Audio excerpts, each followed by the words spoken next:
In this lesson, we will be adding 3 more features to our driver routine. First, let's start with the Autostart. Let's open driver script. Let's create public bool Autostart with the default value false. Let's create onEnable method, and inside let's write if Autostart equal true. Let's start our run method with the play forward and process parameters. Change color, press save, and we can try it. Inside editor, click on driver tester game object and change auto repeat to off. Turn on our new Autostart function. Change wait max to 0. Loop count to 1 and loop type to repeat. Press play. Now we don't need to press any button, but our coroutine will start automatically. Now prepare the scene for the next addition. So click on a star image and change its fill amount to some random value like 0.56.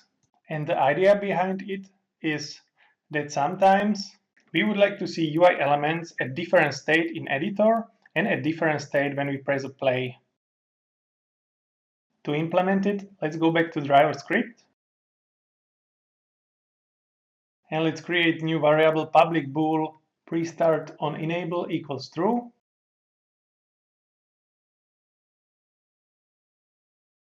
Let's create new public method called reset progress with a bool parameter called toStart.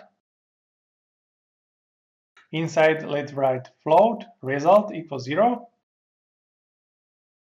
And if toStart equals true, that means we would like to go to start of the progress.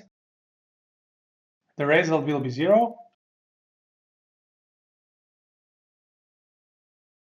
Or when we would like to go to back to progress, the result will be 1. Now, we need also change the actual progress. So let's create a method called setProgress with a float parameter called myProgress.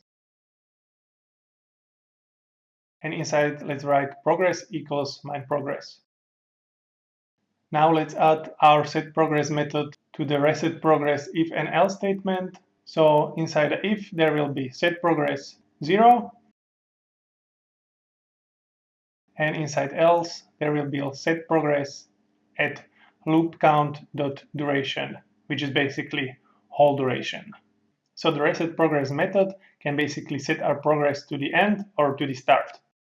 To finish our method, let's add myImage.fillAmount equals result. So we are setting back result to our controller. Now we can change the color.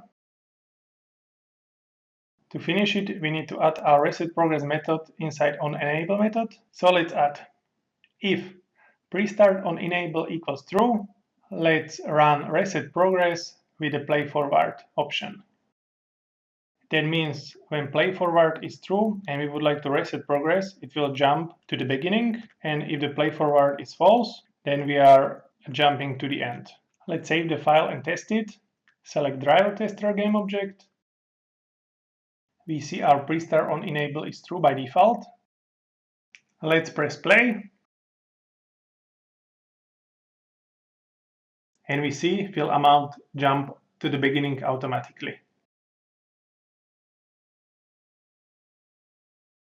Now let's add the last feature. It will be restarting our progress when our coroutine will finish. So let's create public bool reset when finish equals false. And inside our coroutine, the easiest way how to add our resetting option is included to the auto repeat if statement. But we need to update also our fill amount controller.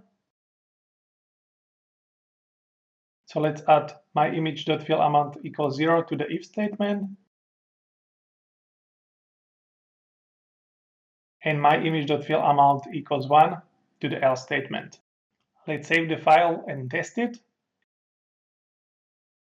First, let's play the file without any change. Select the driver tester game object and we can see reset when finished is turned off. Now press play forward, and now we can see fill amount stayed at 1. Now let's change reset when finish equals true.